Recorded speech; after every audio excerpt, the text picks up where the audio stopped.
Magandang umaga mga kabay. So ito yung pangatlo ko na repair mga kabay. 39361 letter C. Kasamahan to mga kabay doon sa na-repair ko na dalawang rotary hammer. So EBC po ito. 3 peraso po. So ito mga kabay, ganun din po siya. Gumagana pero puro hammer na lang siya. Ayan. I-testing natin mga kabay. Ayan po, naka-drill yan. Ayan, nakalagay sa drill. Nasa taas, so ibig sabihin nasa drill yan. So testing natin. Naka-hammer pa rin siya. Kahit ilagay natin sa hammer, ayan, natural hammer to hammer. Tapos lagay mo sa drill ulit. Ayan, nakataas po yan. Dapat drill lang yan, walang hammer. Naka-hammer pa rin. So ibig sabihin hindi na to gumagana yung selector niya. So bubuksan natin mga kapatid. Sa brush holder niya mga kabayan, ganun din ito, maganit na po. Ang tigas, so magpapalit po tayo niya. So ganun din po mga kabay, pagkalas, ayan, nakadrill po yan. So ikakalas mo siya papunta rito.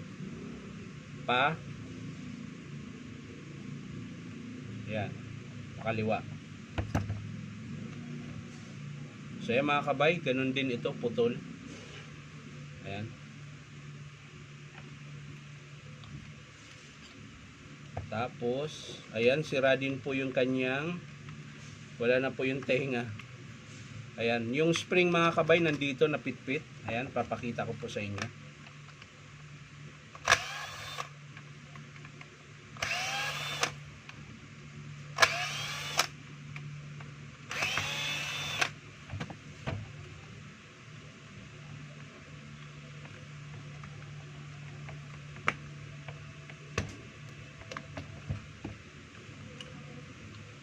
So ayan mga kabay, bago pa ito.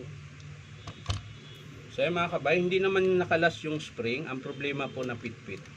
Dahil nung kinabit nila pabalik itong lever ay mali. Nandito na po yung pin ng lever. Hindi nakalagay sa gitna. Tsaka baluktot po yung spring. Ayan. Pansinin niyo po mga kabay, papakita ko yung spring. Ayan. Bumaluktot po siya. Hindi siya bukang-buka. Ayan. So bubukan natin 'to mga kabay.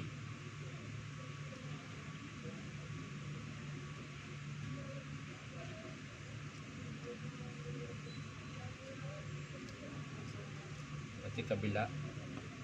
Ayan. So dapat ganyan siya mga kabay. Ayan. So okay na yung spring mga kabay. Ang papalitan naman nito mga kabay ay yung kanyang gear case housing, ito. Ganon din po ang nangyari nito mga kabay, ano?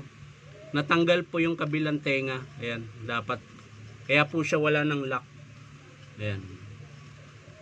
Yung kabila nandito pa. Ayan, yung tenga ng kabila, ayan. Ito po. Pero ito wala na. Ayan, dumidiretso na yung screw. Ayan. So, ang papalitan nito mga kabay ay tatlo. Gear case or housing, lever, tsaka yung kanyang brush holder. So yan lang mga kabay. Maraming salamat sa panunood. At syempre, babalik na lang natin to. Ay, hindi mo na pala yung spring. Yan. Yung spring pa pala mga kabay. Yan. So ganun din po yung pagbalik. Ayan po, kung mapapansin nyo po, diretso na po siya. So babalik ko na.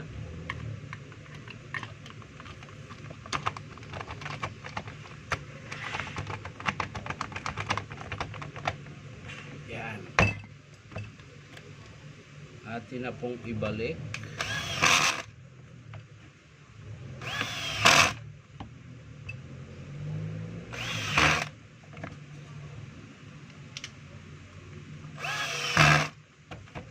So yan mga kabay, ang pagbabalik ganun din po.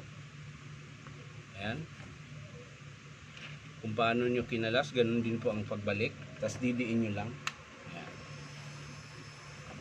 So yan lang mga kabay, maraming salamat. Ulitin ko po, ang papalitan natin ay gear case, housing, lever, tsaka yung kanyang brush holder.